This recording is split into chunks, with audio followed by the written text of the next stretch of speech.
Hi everyone, welcome back to another video from Tutorialify. In this episode, we will be learning how to generate backup codes in Canva. To generate backup codes in Canva, first of all, open your Canva application on your mobile device.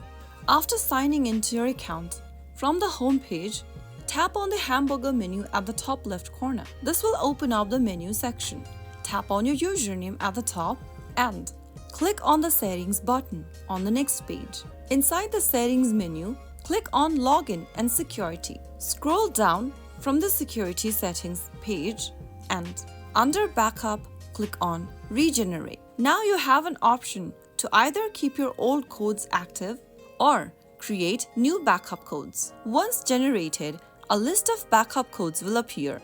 Click on the Copy Codes button at the bottom of the screen and store your backup codes securely. Each backup codes can be used once to access your account if you lose access to your primary MFA method.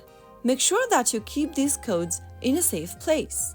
Finally, click on Finish Setup at the bottom, and that's how you easily generate backup codes in Canva mobile application.